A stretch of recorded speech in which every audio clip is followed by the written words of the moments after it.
మేషరాశి.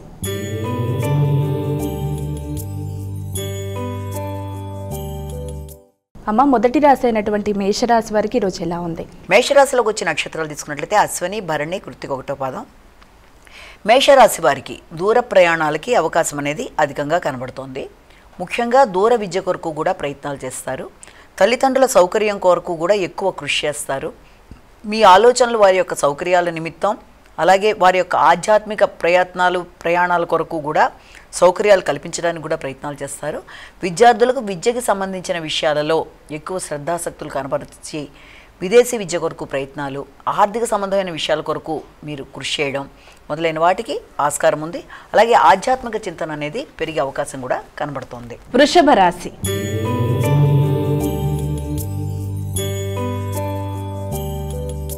అమ్మ, మరి వృషభ రాశి వారికి ఈరోజు రాశి ఫలాలు ఎలా ఉన్నాయి? ఆకస్మికమైన ప్రయాణాలు లాంటివి అధికంగా ఉన్నప్పటికీ కూడా దాంతోపాటుగా మీరు చేద్దామనుకుంటున్న కార్యక్రమాల్లో ఏదో రకంగా ఆటంకాలు లాంటివి కలగడం కూడా కొంత చికాకుని కలిగించే అవకాశం లాంటిది అధికంగా కనబడుతోంది. అలాగే లాభానికి సంబంధించిన ప్రయత్నాలు అధికంగా చేస్తారు. ఆకస్మిక లాభాల కోసం చేసే ప్రయత్నాలలో కొంత శ్రమతో కూడిన, ఖర్చులతో కూడిన ఆలోచనలు అధికంగా ఉంటాయి. నూతన ప్రయత్నాలతో ఆర్థిక సమస్యల్ని అధిగమించడానికి చేసే కార్యకలాపాలలో కొంత శ్రమతో కూడిన ఇబ్బందుల్ని అధిగమిస్తూ ముందుకు వెళ్ళడానికైతే ప్రయత్నాలు గట్టిగా చేయాలి.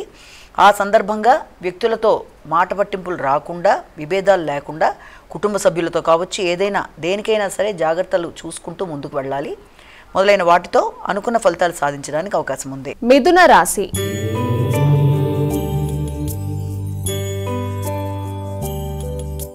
అమ్మ, తదుపరి రాసినటువంటి మిథున రాశి వారికి ఈరోజు ఏ విధంగా ఉండబోతోంది? మిథున రాశిలోకి వచ్చే నక్షత్రాలు తీసుకున్నట్లయితే మనం ఈ యొక్క మృగశిర, ఆరుద్ర, పునర్వసు 3 పాదాలు. మిథున రాశి వాళ్ళకి నూతన కార్యక్రమాల్లోకి శ్రీకారం చుట్టడానికి ప్రయత్నాలు చేస్తారు. అలాగే భాగస్వామితో కలిపి చక్కటి నిర్ణయాలు తీసుకుంటారు. అలాగే సంఘంలో మీరు పడిన శ్రమకి గుర్తింపు, గౌరవం అనేది ఏర్పడే అవకాశాలు లాంటివి కనబడుతున్నాయి. ఆర్థిక సంబంధమైన విషయాల్లో కూడా మీ ఆలోచనలు చాలా వరకు ఫలించే అవకాశాలు లాంటివి అధికంగా కనబడుతున్నాయి. అలాగే ఆ నేపథ్యంలో ఆర్థిక సంబంధమైన విషయాల్లో మీరు తీసుకునే నిర్ణయాల్లో కూడా కొంత వ్యక్తిగత నిర్ణయాలకి ఆస్కారం అనేది, వ్యక్తిగత పలుకుబడి కొరకు చేసే ప్రయత్నాలు, ముఖ్యంగా వృత్తికి సంబంధించిన విషయాలలో కీలక నిర్ణయాలు తీసుకోవడానికి, వృత్తిలో అభివృద్ధి కొరకు మీరు చేసే కార్యక్రమాలు ఆర్థిక సంబంధమైన విధానంలో ఉండేట్టుగా ఎక్కువ ఆర్థికంగా అభివృద్ధి చెందడానికి నూతన వృత్తుల కొరకు ప్రయత్నాలు చేస్తారు.